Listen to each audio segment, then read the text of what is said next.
क्या भारत में लोगों की सेहत खराब करने की कोई बड़ी प्लान्ड योजना चल रही है? क्या बड़े प्लान्ड वे में लोगों को बीमार किया जा रहा है? क्या इस साजिश में दवा बनाने वाली कंपनियां भी शामिल हैं, हॉस्पिटल भी शामिल हैं और डॉक्टर भी शामिल हैं? क्या जो लोगों की सेहत खराब हो रही है इसमें सरकारी बाबू और सरकारी अधिकारी भी शामिल हैं? आखिर पहले भारत में 99% नॉर्मल डिलीवरी होती थी, अभी 80% डिलीवरी सिजेरियन क्यों हो रही है? पहले जो बीमारियां भारत में होती थी नहीं थी, अब वो छोटे छोटे बच्चों को क्यों हो रही है? हार्ट फेलियर इतना बढ़ क्यों रहा है? हार्ट अटैक इतना क्यों बढ़ रहा है? कोलेस्ट्रॉल इतना क्यों बढ़ रहा है? डायबिटीज इतना क्यों बढ़ रही है?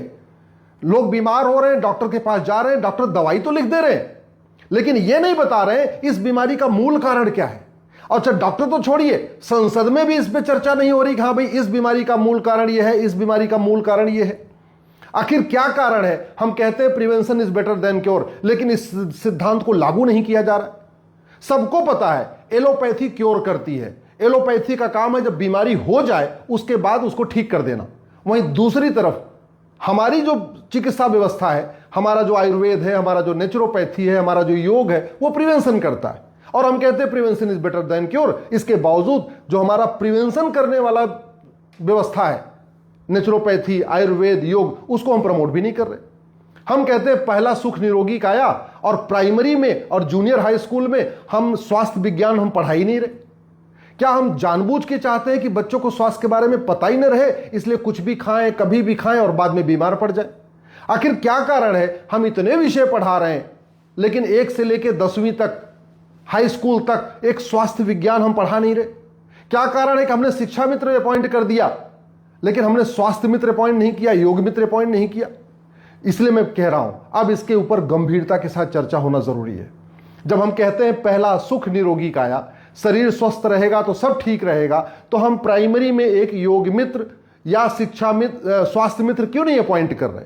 हम एक प्राइमरी में आहार चिकित्सा, नेचुरोपैथी, स्वास्थ्य कैसे ठीक रहे, इसके ऊपर क्यों नहीं चर्चा हो रही है? हम प्राइमरी में क्यों नहीं पढ़ा रहे हैं कि कब खाना चाहिए, क्या खाना चाहिए, कितनी बार खाना चाहिए? हम प्राइमरी में क्यों नहीं पढ़ा रहे हैं कि क्या नहीं खाना चाहिए और किस महीने में क्या खाना चाहिए? आखिर हमारे देश में दुनिया के सबसे अच्छे अच्छे डॉक्टर हुए, महर्षि पतंजलि यही हुए, महर्षि चरक यही हुए, महर्षि सुश्रुत यही हुए, आचार्य सारंगधर यही हुए, भाव प्रकाश जी यही हुए, माधवकर जी यही हुए। वो लोग कोई एमबीबीएस एमडी करके तो नहीं आए थे, उन्होंने तो यहीं की चिकित्सा व्यवस्था में पढ़ा, यहीं उन्होंने शोध किया, यहीं किताब लिख दिया। आखिर क्या कारण है कि हम प्राइमरी में और जूनियर हाई स्कूल में महर्षि पतंजलि को नहीं पढ़ा रहे, महर्षि चरक को क्यों नहीं पढ़ा रहे, महर्षि सुश्रुत को क्यों नहीं पढ़ा रहे, महर्षि वाग्भट ने जो अपनी पुस्तक में लिखा उसको हम क्यों नहीं पढ़ा रहे, आचार्य सारंगधर, महर्षि माधवकर को हम क्यों नहीं पढ़ा रहे? हमारे यहां जब prevention is better than cure की व्यवस्था है, हम उसको इंप्लीमेंट क्यों नहीं कर रहे?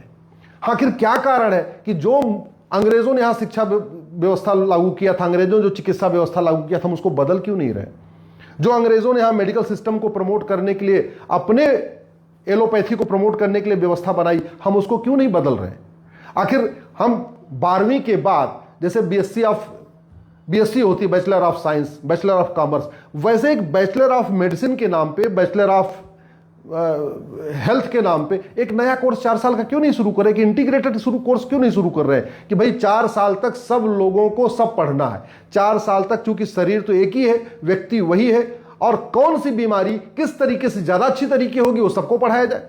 हम शुरुआत में ही क्यों अलग अलग हम विधा कर दे रहे हैं कि एमबीबीएस का अलग सिलेबस, बीएमएस का अलग सिलेबस, बीएमएच? अरे भैया, अल्टीमेटली लक्ष्य क्या है? लक्ष्य है व्यक्ति को ठीक करना। अगर किसी का 2 पॉइंट दबाने से बीमारी ठीक हो जाए तो वो डॉक्टर को पता होनी चाहिए। अगर किसी को व्रत करने से बीमारी ठीक हो जाए वो पता होनी चाहिए। अगर कुछ आहार में बदलाव करके बीमारी ठीक हो जाए तो वो भी डॉक्टर को पता होनी चाहिए। ये दवा खा खा के बीमारी क्यों ठीक करना? ऑपरेशन के जरिए बीमारी क्यों ठीक करना? आखिर क्या कारण है कि पहले डिलीवरी के समय, प्रेगनेंसी के समय 6 महीने तक कहा जाता था आप काम करते रहिए, आखिर अब क्या कारण है कि डॉक्टर पहले महीने कह देते हैं काम करना छोड़ दो? क्या ये प्लानिंग होती है कि हाँ भाई काम करना छोड़ देंगे तो बाद में अंत में सीजेरियन होगा ही होगा, बाद में ऑपरेशन करना ही पड़ेगा? इसके ऊपर अब गंभीरता के साथ चर्चा होनी चाहिए। आखिर क्या कारण है कि हम मेडिकल का इंटीग्रेटेड कोर्स क्यों नहीं लागू कर रहे हैं? आखिर हम डॉक्टर का मतलब केवल एमबीबीएस क्यों? डॉक्टर का मतलब आयुर्वेदिक डॉक्टर क्यों नहीं? डॉक्टर का मतलब नेचुरोपैथी डॉक्टर क्यों नहीं? डॉक्टर का मतलब योग का डॉक्टर क्यों नहीं? आखिर हम आयुष्मान कार्ड तो बना रखे हैं और उसमें आयुष रखा ही नहीं हमने।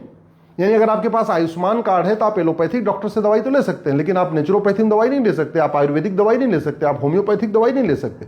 नाम है उसका आयुष्मान कार्ड और उसमें आयुष है ही नहीं। ऐसे हेल्थ इंश्योरेंस आप ले लीजिए, इलाज केवल और केवल आप एलोपैथिक इलाज करा सकते, आप नेचुरोपैथी हेल्थ इंश्योरेंस के जरिए इलाज ही नहीं करा सकते, आप जो है आयुर्वेद में इलाज नहीं करा सकते। तो ये भारत की जो चिकित्सा व्यवस्था है जो प्रिवेंशन करती है उसको फोकस करने की बजाय एलोपैथिक चिकित्सा व्यवस्था जो केवल क्योर करती उसके ऊपर हमने फोकस क्यों किया हुआ है। आखिर भारत में इतनी अनिद्रा बढ़ रही है, इतनी एंजाइटी की प्रॉब्लम बढ़ रही है, इसका रूट काज के ऊपर चर्चा क्यों नहीं हो रही है। हमने जगह जगह हॉस्पिटल तो खोल दिए, भाई ठीक है, जिसको एंजाइटी होगी, जिसको डिप्रेशन होगा, जिसको इंसोम्निया होगी, जिसको अनिद्रा होगी, मेंटल हमने हॉस्पिटल खोल दिया, आइए इलाज कराइए। लेकिन इस बात पे चर्चा क्यों नहीं हो रही कि भारत में मेंटल प्रॉब्लम इतनी क्यों बढ़ रही है, अनिद्रा इतनी क्यों बढ़ रही है, यंग जनरेशन इतने डिप्रेशन में क्यों जा रहा है, यंग जनरेशन को इतना एंजाइटी क्यों हो रही है। दवा देना तो इसका समाधान नहीं है। अगर हम जब कोई आदमी आत्महत्या करता है तो हम पूछते भाई आत्महत्या क्यों किया। तो ऐसे जब कोई बीमारी आ रही है तो ये डॉक्टर के लिए मैंडेटरी क्यों नहीं कर रहे हैं कि उसकी वाईफाई एनालिसिस करे, पूरी एग्जामिन करके उसको ऊपर रिपोर्ट बनाए कि हाँ भाई ये बीमारी इसलिए आई, बुखार इसलिए हुआ, हार्ट अटैक इसलिए हुआ, हार्ट फेलियर इसलिए हुआ, किडनी फेलियर इसलिए हुआ, इसका जो सिजेरियन करना पड़ रहा है इसलिए करना पड़ा। हम क्यों नहीं कर रहे।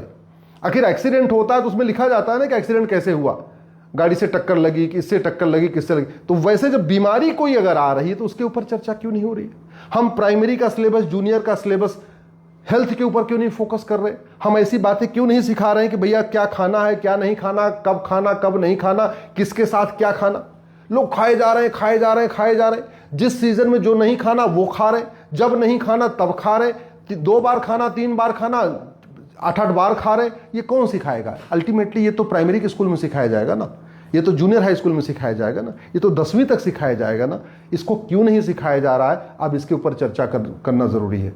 मुझे लगता है कि चूंकि दवा का बड़ा कारोबार हो चुका है, हॉस्पिटल का बड़ा कारोबार हो चुका है, जब अगर हम प्राइमरी में ही महर्षि पतंजलि को पढ़ाएंगे, प्राइमरी में ही हम महर्षि सुश्रुत को पढ़ाएंगे, महर्षि चरक को पढ़ाएंगे, महर्षि वाग्भट को पढ़ाएंगे, महर्षि सारंगधर को पढ़ाएंगे, महर्षि माधवकर को पढ़ाएंगे, उन्होंने क्या कहा है उसको पढ़ाएंगे। अगर हम योग मित्र पॉइंट कर देंगे, अगर हम स्वास्थ्य मित्र पॉइंट कर देंगे, प्राइमरी में ही एक स्वास्थ्य विज्ञान, जूनियर में ही एक स्वास्थ्य विज्ञान के नाम से किताब शुरू कर देंगे तो लोग बीमार नहीं होंगे।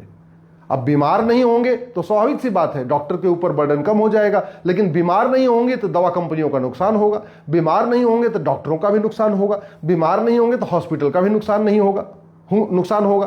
तो कहीं ये कोई साजिश चल रही है क्या। मेरा मानना है अब इसके ऊपर सबको चर्चा करना चाहिए। एक बात जरूर पूछा जाना चाहिए कि जो बीमारी पहले भारत में बिल्कुल नहीं थी उसकी बाढ़ क्यों आई है, हार्ट अटैक इतना क्यों हो रहा है, कैंसर इतना क्यों बढ़ रहा है, डिप्रेशन इतना क्यों हो रहा है, एंजाइटी इतनी क्यों हो रही है, लोग आत्महत्या इतना क्यों कर रहे हैं, लोग मेंटल प्रॉब्लम में क्यों जा रहे हैं। आखिर इतनी जो बीमारियां हैं आपकी, चाहे अस्थमा बढ़ रहा है, न्यूमोनिया बढ़ रहा है, ब्रोंकाइटिस बढ़ रहा है, हार्ट अटैक बढ़ रहा है, हार्ट फेलियर बढ़ रहा है, लंग कैंसर बढ़ रहा है, ब्रेस्ट कैंसर बढ़ रहा है। महिलाओं में पहले सुनाई नहीं पड़ता था, ब्रेस्ट कैंसर आम बात हो गई है, प्रोस्टेट कैंसर बहुत रेयर होता था, आज की डेट में आम बात हो गई है। ल्यूकेमिया बढ़ रहा है, अल्जाइमर बढ़ रहा है, पार्किंसन बढ़ रहा है, डायबिटीज बढ़ रही है, किडनी फेलियर बढ़ रहा है, बाजपन बढ़ रहा है, नपुंसकता बढ़ रही है, एक्जिमा बढ़ रहा है, कालरा बढ़ रहा है, डायरिया बढ़ रही है, हेपेटाइटिस बढ़ रही है, पीलिया बढ़ रही है, थकान बढ़ रही है, चिड़चिड़ापन बढ़ रहा है। ये क्यों हो रहा है जानते हैं? क्योंकि बहुत कुछ प्लान्ड वे में किया जा रहा है, आपको बीमार बनाया जा रहा है, जिससे आप बीमार हो, दवा खरीदो, दवा कंपनियों को फायदा हो, डॉक्टर्स को फायदा हो, हॉस्पिटल को फायदा हो। इसलिए बीमारी की दवाई तो दी जा रही है लेकिन बीमारी का मूल कारण नहीं बताया जा रहा है। कहते हैं prevention is better than cure, कहते हैं पहला सुख निरोगी काया, लेकिन पहला सुख निरोगी काया इसके बाद भी प्राइमरी के सिलेबस में, जूनियर हाई स्कूल के सिलेबस में न हम स्वास्थ्य विज्ञान पढ़ा रहे हैं, न आहार विज्ञान पढ़ा रहे हैं, न नेचुरोपैथी पढ़ा रहे हैं, न हम जल चिकित्सा पढ़ा रहे हैं, न सूर्य चिकित्सा पढ़ा रहे हैं। छोटे छोटे बच्चों को कैल्शियम की कमी हो रही है, विटामिन डी की कमी हो रही है, वो क्यों होती है इसको नहीं पढ़ा रहे, जिससे दवा कारोबार फलता फूलता रहे, स्वास्थ्य मंत्रालय का बजट बढ़िया बढ़ता रहे और लोग बीमार होते रहे।